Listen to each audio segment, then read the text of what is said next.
অনেকদিন হয়ে গিয়েছিল ডেজার্ট খাওয়া হচ্ছিল না, সো আজকে ভাবলাম একটু ডেজার্ট বানাই। ডেজার্ট আমার খেতে যতটা ভালো না লাগে তার থেকে মেক করতে আরো বেশি ভালো লাগে। রাতে মেক করে রাখতেছিলাম যাতে সকালে উঠে সবাই ভালো মতো খেতে পারি, সো ডেজার্ট গুলা স্টার্ট করে দিলাম বানানো।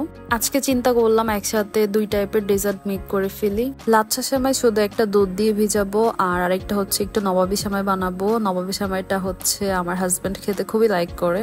লাচ্ছা সেমাই আমি অলওয়েজ হচ্ছে দুধটাকে ঘন করে তারপর ডিরেক্ট দিয়ে দিই, বাট এবার একটু সেমাইটাকে ভেজে নিচ্ছিলাম। আমার মনে হচ্ছিল নবাবী সেমাইয়ের মতো এটাকেও যদি ভেজে তারপর একটু ভিজাই তাহলে হয়তো বা খেতে বেটার লাগবে। দ্যাটস ওয়াই আজকে ওইটাই করলাম। অ্যান্ড এই যে আমার দুধটা হচ্ছে মোটামুটি ঘন হয়ে গিয়েছিল, তো এখানে ভাজা যে সেমাইগুলো ছিল ওগুলো দিয়ে দিচ্ছিলাম। এক সাইড দিয়ে একটু বাদাম স্প্রেড করে দিচ্ছিলাম, সব দিকে দিচ্ছিলাম না, কজ আম্মু হচ্ছে বাদাম একদমই খেতে লাইক করে না। আমি একটু নবাবী সেমাইটাকেও রেডি করতেছিলাম, অ্যান্ড এগুলো হচ্ছে রেডি করে আমি ফ্রিজে রেখে দিলাম। অ্যান্ড সকালে ঘুম থেকে উঠলাম, পরে ভাবলাম যে নাস্তা মেক করে বাসায়, সো আমি বরাবরের মতো আম্মুকে সবকিছু একটু প্রিপারেশন করে দিচ্ছিলাম। আর এই যে আম্মু আমাকে রুটিগুলা বানাই দিল, সো বাসায় হচ্ছে এই কয়েকদিন লাল আটা রুটি খাওয়া হচ্ছে, কজ এগুলা এখন বাসায় আছে।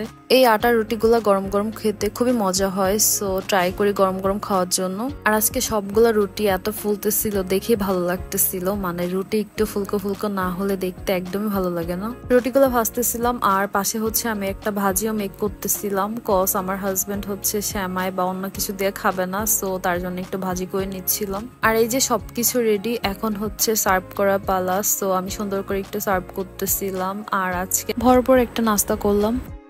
এরপর লাঞ্চ করলাম, ফ্রাইডে স্পেশাল লাঞ্চ। এটা হচ্ছে ভাড়াটিয়াদের রুম থেকে পাঠানো হয়েছে, মানে প্রত্যেক ফ্রাইডেতেই হচ্ছে স্পেশাল খাবার দাবার হয়ে যায়।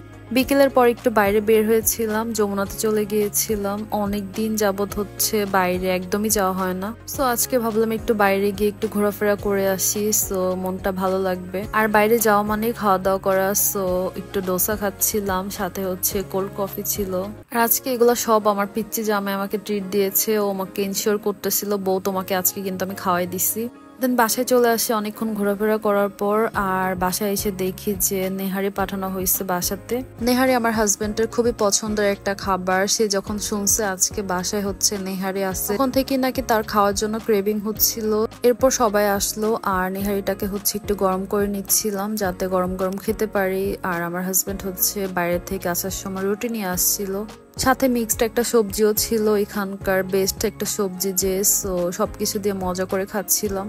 আজকে 3 বেলার খাবারই অনেক বেশি খাওয়া হয়ে গিয়েছে। সকালে ভরপুর একটা নাস্তা করলাম, এরপর দুপুরেও খেয়েছিলাম অনেক, আর হচ্ছে স্ন্যাক্সেও আজকে অনেক বেশি খাওয়া হয়ে গিয়েছিল। আর রাতে আবার এইসব, তো এগুলা খাওয়া দাওয়ার পরেও আবার একটু ডেজার্ট খাচ্ছিলাম। সো আজকের ব্লগটা এই পর্যন্তই। That's it, bye bye.